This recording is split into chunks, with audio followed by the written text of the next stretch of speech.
Well, good morning and welcome to the Gym Owners Fitness Business Podcast.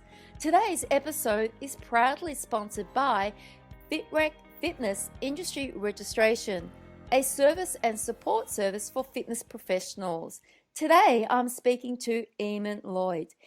Eamon is the Senior Director at Gympass, and Gympass are on a mission to defeat inactivity. Good morning, Eamon. Morning, Mel. How are you? I'm absolutely awesome. And like every podcast, I'm extremely excited to speak to you today because I want to know all about Gympass. So, Eamon, as Senior Director at Gympass, can you just tell us who and what is Gympass? Absolutely. I think you said it perfectly yourself, Mel. First of all, our mission is to defeat inactivity. And we do this by empowering our corporate clients to dramatically increase the number of active employees in their workforce. And I think it's a really inspiring mission, one that for me personally, with my own career, I've seen the impact of getting people active and the impact that can have on both your work but also your personal life. And I think also it's interesting to have a niche, which for us are these large companies, and for us we only work with companies who are willing to invest and provide a flexible fitness solution, I guess you could call it. At affordable price points for their employees. So we smash that cost barrier, which as I'm sure you'll know, is one of the main reasons people will normally choose not to take a gym membership. And then we build really deep relationships with those companies and host on-site launch events, and we or speak to their staff digitally. And in order to do that, that's to be able to promote our fitness partners and actively engage those employees who are not active gym users. And lastly, and probably most importantly for those listening to this podcast, is that our fitness partners will profit as those members check in at their facility using our technology, which is just a simple app. So it's designed to bring new and incremental members down to the gym. And we're designed to really take some of the heavy lifting from corporate sales off of the the kind of the resource, and which is super resource heavy for a gym owner and their team to go and get themselves. So yeah, that's kind of a top line summary of how we work. So as a club owner myself, Eamon, how does Gympass help me? Absolutely. And I think, maybe Mel, you can share your experience of how you've approached corporate sales so far. I mean, is that something that you think is challenging, or is it something that kind of comes quite easily for yourself? I find it quite challenging, Eamon, and I speak to a lot of club owners, as you know, and most of us agree we need someone dedicated in our club to do that, to seek out that for us, corporate sales. And the majority of independent club owners, they either don't have the time or they're very absorbed with running other aspects of their business. So I'm really interested in Gympass, but I need to know, how can you make that easy for me, and how can I create an income without having to put a lot of time aside or getting, say, a dedicated person to look after it for me? Yeah, absolutely, and we hear quite a lot from the market, and we work with everyone from independent gym owners like yourself, Mel, up to large multinational and in some cases global operators. And what we find is that corporate sales, if it's not a real passion point for the gym owner, and they've really got under the skin of how to tap into the corporate sales market, because I think there's a slight in corporate sales and corporate wellness. And I think gym operators are actually so good at corporate wellness, which are, kind of engaging corporates when they get on site or running specific classes for companies and things like that. But what we found is a real distraction particularly for all operators, if not done correctly, is trying to get into and penetrate those corporates, which can be super difficult. And I think you highlighted there, it can, your bread and butter is running the business, and that's like that is just hard enough. So Oh, if you, absolutely. yeah, yeah, exactly. So if you add that on, that corporate sales, it's a big challenge. So what we do is we work with all of our partners. So speaking to one of our partnership sales team, these guys will work with everyone who gets in contact with them to understand, okay, which businesses are that we work with, because, and I can come on to this later, but we do have a kind of an ideal customer profile of the companies that we work with that we believe will add value to gyms, as opposed to the small businesses that might be just around the corner. We tend to speak to your kind of more national and multi-office companies. We then engage with the gym operator. We agree on kind of looking at their market rates for their memberships. We'll agree on on a kind of a fair commercial proposal in order to agree on what we will bring in terms of revenue when we then start to generate new footfall from these corporates. We then will, once we've set up a partnership, we'll engage those companies in the local area through a multitude of ways. That could be through our digital marketing stream.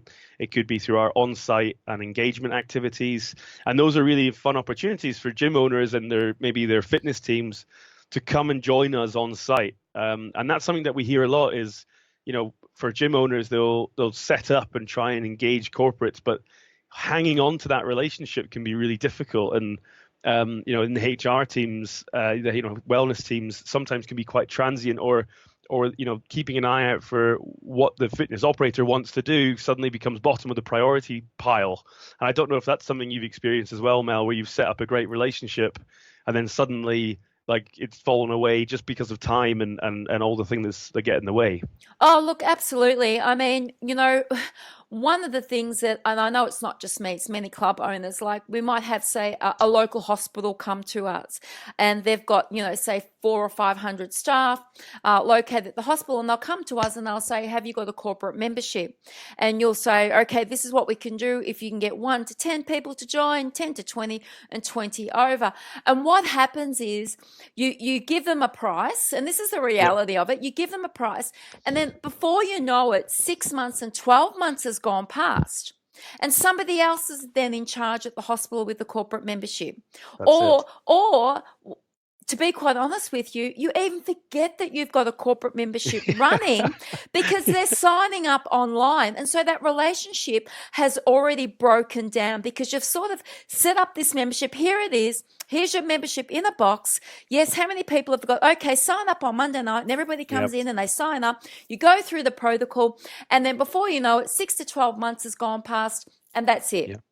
So That's it. where does Gympass make it easy for me? So if I came to you and I said, look, Eamon, there's this hospital and this hospital, and there's, look, all of these banks are under this banner, and I know that these guys need to be members of the gym. How can you make it easier for me? Can I just say to you, look, here's all these corporate people, go get them and bring them into my club? Yeah, so it's a little bit different from that because we, as I mentioned, we do have this ideal customer profile in terms of the corporate. So we target specifically those companies that do have large national or international reach. So we do have some global contracts with the likes of Santander Bank. But let's assume that if you if you have a gym and it's right next to some of these offices, and normally that's when our team will get in touch with you, is when we know we have people in the area. We won't try and build a partnership with you when we know we can't really add any value. But then if you imagine what we own for you is the relationship with not the local, office managers or the local wellness team, but with the board level of that company.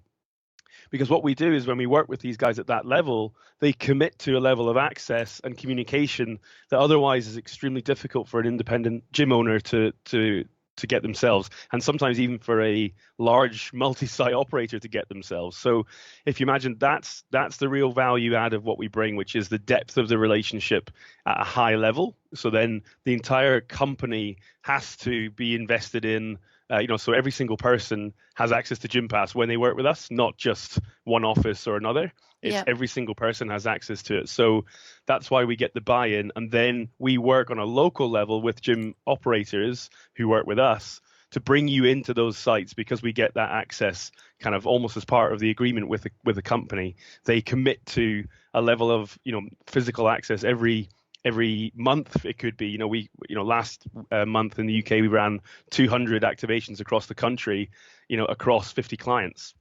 That's the kind Okay. of reach that we have, and we can bring gym owners and their teams with us, without them having to do all the heavy lifting of organizing that themselves. So at like we're at 2019 going into 2020. So how many operators and facilities are actually on board at the moment with Gympass? Yep. So globally, we actually just crossed the 50,000 mark in terms Wow, of, yeah, yeah. So it's pretty huge. So that's that's massive. globally. We've, yeah, 50,000 venues, I guess, across the globe. We operate in 14 countries at the moment. Sadly, not yet in Australia, but in the UK, where I'm based, in across the UK and Ireland, we have just over 2,000, and that, really, it's for us, what we're really going to focus on is finding, and we talk about in the company, finding an activity to love. And so for us, it isn't just about having a gym on there. It could be, any kind of fitness activity. That's really what we want to bring on, and really add value, particularly for those independent operators who, as you've stressed already, Mel, who don't have the time to go and build these corporate relationships. That's what we want to do on behalf of you, and kind of really drive incremental members down to your club. I think particularly in companies, what we've realized is that you can't just do one of those things that I've talked about. It has to be all of those things in the round every day, in order to get the results that add value, and actually add value, and grow the industry, grow the market. So.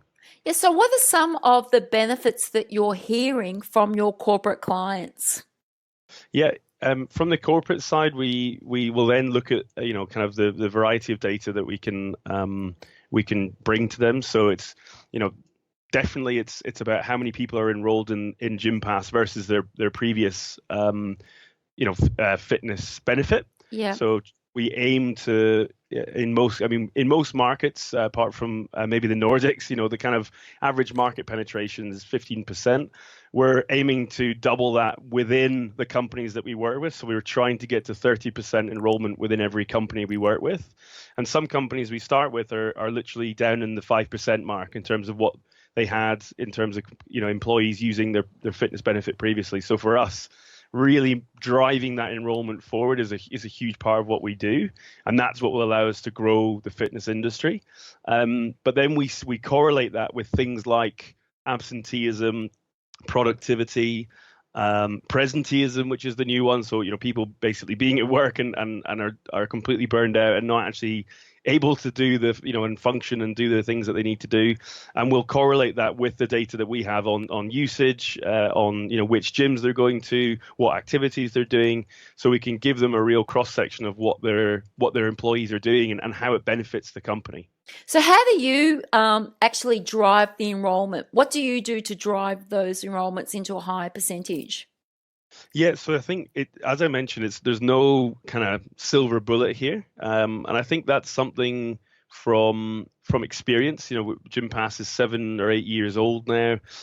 We've really learned a lot of mistakes and made a lot of As mistakes, we all do in business, as as we we all all do. do. Yeah, yeah, absolutely. To understand what it is that really does drive enrollment, I think there's, one thing that's become really clear is that one size definitely doesn't fit all. We are a tech company. We're looking to, be digital first, but there are some companies we work with who are not there yet. So even though we might bring them on as a client, we also need to be flexible enough to figure out, well, in order to bring value to our gym network, we need to think differently about how we activate people who don't even have emails. How do you get those guys in? So that's where, going on site into companies, whether that's a distribution center for a large retailer, or a individual bank for a financial, or visiting, a 3,000 person head office and running a seminar on, mental health in the workplace, followed by a wellness breakfast where we bring, our partners on site to do this with us. It's a real collection of those engagement things, that I've just mentioned, added on to the variety of, senior endorsement, which I think is huge. I Yeah. don't know about you, Mel, but I know, if I tell myself to to do a piece of work. Sometimes I'll procrastinate to the end of the day and then I won't be able to do it. But if, my boss or if someone else says, listen, someone more senior, listen, you got to check this out, you got to do this thing, I'll normally go and do it. I don't know if you find that as well. Sometimes external forces do push you to action. Absolutely. My adult children are my external force and they push me to do things. Otherwise, I have been known to leave things down in the bottom of the screen of the laptop, Eamon. Let me ask you a question, and I know that many people are probably saying, ask, ask, ask. When is Gympass going to be dropping into the Australian fitness business industry? Oh gosh, well, to be honest, I don't know. I don't think it'll be, in the next year or two. To be honest, it's such an exciting market, the Australian market, and I think particularly, I mean, one of my team, he's just moved back there to Australia. He talks about the lifestyle that you guys have there, and it is really, sport led and fitness led, and I think it's a huge opportunity. I just know at the moment we've got so much work to do in the markets that we're currently in.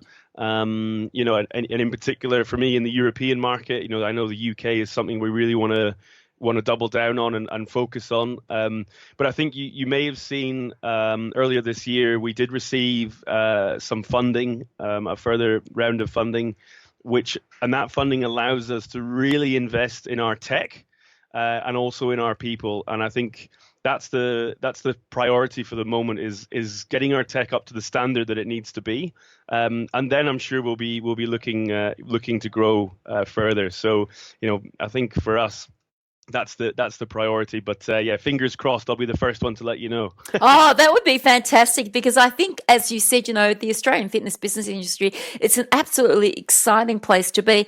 And we do have a new generation of, fitness professionals coming in. We've got a lot more new events. So your timing will be fantastic if you decide to drop, let's say 2022. I mean, you're going to be in for one hell of a ride, and there's going to be a lot of people definitely interested in Gympass. Now, you just spoke about your funding. Can I just ask you, what's in store for Gympass in 2020? What's new and exciting? What can we see coming? Absolutely. Well, we're going to be releasing a new version of our app. We're also going to be bringing a much more compatible dashboard for the gym operator. So if you're a gym owner and you work with Gympass at the moment, it's not the easiest way to consume the information and the data that we bring to you, on a day-to-day basis. So we've realized that, and we've really understood, okay, we need to improve how we communicate to our gym partners the value that we're bringing. So we're going to really improve that piece. I don't know if reporting is something that for you, Mel, you find important, and you find actually it needs to be super clear and concise and mobile as well. I don't know if that's something you find when you're thinking about the performance of your gym. The briefer it is, the better. So if I can just pick up a phone Yeah. and read it all on the dashboard, absolutely, I'm in. That's it. And that's exactly what we want to do, right? We want to, we're really getting under the skin of, okay, well, if I'm a gym operator and I'm running around operating and I'm recruiting and then I'm training and then I'm delivering a session because someone's dropped out, you don't have time to flip up the laptop, log into your Gympass account God, no. and dig into the no, God no. So that's a big piece, is like, right, well, how do we bring that immediate, that live data to our gym operators? We're also really looking to push forward in terms of the kind of activity searching. That's something that we get a lot of feedback from companies, like, how do we search for something, for just an activity that we'd like to do? So we're trying to find a way to make that really clear on our app for the end user as well, the employee of these companies. And of course, for sure, it's got to be the same that I discussed with the gym operator, the same for the corporate. We want the global HR officer of some of our clients to be able to immediately get a snapshot of how their how their workforce is moving, how active they're becoming by using Gympass. So these are all the exciting things that we're thinking of, and we're looking to bring as part of our app next year. And I think it's incredible. I love utilizing my phone. I actually sort of look at the laptop now and think, wow, that's going to be so obsolete, in the next 6 to 12 months, because, you've got the new iPhone 11 out now, and it's a great size, and you can look at your dashboards on there, for your membership sales that are going on in your club and everything else. So, the more I can do on my phone as opposed to utilizing my laptop, the better. Eamon, you said earlier on, I think you said you're across 14 countries. I'd really love to finish our podcast today with you just pretty much just telling our listeners what countries you're in, and if they're considering Gympass, where is the best place for them to get in touch with you? Yeah, absolutely. So at the moment, we are in the US, Mexico, Brazil, Chile, Argentina, Ireland, UK, Netherlands, Germany, France, Portugal, Spain, let's see, Italy, and I think that's it. So I think in terms of getting in touch with us, we do have various kind of addresses on our website. But to start with, people can reach out to me directly. That's not a problem. I can push them in the right direction. So my email is just eamon.lloyd@gympass.com, and we can maybe pop that in the description or send it out through email. And that's not a problem for people to come to me, and I can direct them to the right people. But I think for us, we're super excited to work with all kinds of activities, and particularly for gym owners who in their area have really struggled to penetrate corporate markets or are looking to dial up what they're already doing. Then for sure we can complement what they're doing, and we're really excited to work with everyone that comes our way. So sounds fantastic. Will you be at any fitness conventions in 2020 if they wanted to come and visit you? Yes, we'll be at URSA in San Diego. We'll be in FIBO in Cologne. And I think for me, I'll be at anything UK and Ireland related. But we tend to be at most of the big conventions. So please keep an eye out for us. We'll always have colleagues from different countries there, happy to speak with anyone who has the time to come catch up. Sounds fantastic. Today I spoke to Eamon Lloyd from Gympass. He is the senior director, and I do thank you very much for your time. As I said, today's podcast was sponsored by FitRec.